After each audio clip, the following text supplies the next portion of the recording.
আমরা যারা ঈদ পালন করি, প্রবাসে আমাদের অনেক ছেলেরা, অনেক ভাইরা আছে না নাই? অনেক আছে। আমি আপনি ঈদ করতে গিয়ে আমাদের ঈদটা যেন সুন্দর হয়, এর জন্য প্রবাসী ভাইয়েরা মাথার ঘাম পায়ে ফেলে টাকা পাঠাচ্ছে, ঠিক কিনা?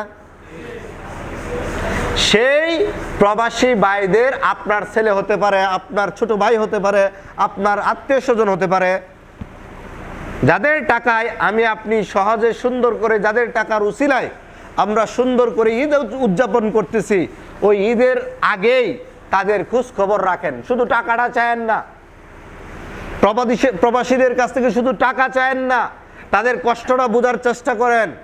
তারা প্রবাসে থাকা অবস্থায় অনেকেই আছে ঈদের দিন, যেই সমস্ত রাষ্ট্র বিধর্মী রাষ্ট্র, যেখানে ঈদ বলতে ভালো করে উদযাপন হয় না, সেই সমস্ত রাষ্ট্রে আমার আপনার ছেলে যারা প্রবাসে রয়েছে, আমার আপনার ছোট ভাই যারা প্রবাসে রয়েছে, তারা ঈদের দিন পর্যন্ত ডিউটি করতে হয়। ঈদের আনন্দ কি জিনিস সেটা কি তারা জানে না। তাই প্রবাসী ভাইদের কাছ থেকে শুধুমাত্র টাকা চাইবেন না, পাশাপাশি খোঁজ খবরও নিবেন। বাবা, তুমি প্রবাসী কেমন আছো?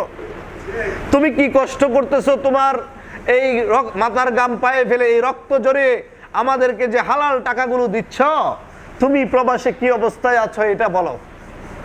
প্রবাসী ভাইদের সাথে আমার অনেক কথা হয়, ওনারা অনেক ফতোয়া জিজ্ঞেস করেন, অনেক কথাবার্তা হয়, ওনাদের অনেক দুঃখ কষ্ট শেয়ার করে যে ভাই, আমরা প্রবাসে এমনও হয় যে ডিউটি করতে যাই, ঈদের নামাজটা পর্যন্ত ভালো করে আদায় করতে পারি না।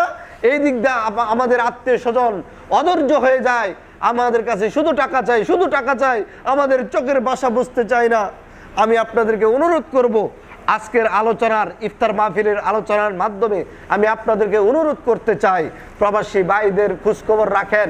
তাদের কাছ থেকে শুধু টাকা নয়, বরং তাদের ভালোবাসা, তাদেরকে ভালোবাসা দেওয়ার চেষ্টা করেন। কি পারবো না ইনশাল্লাহ?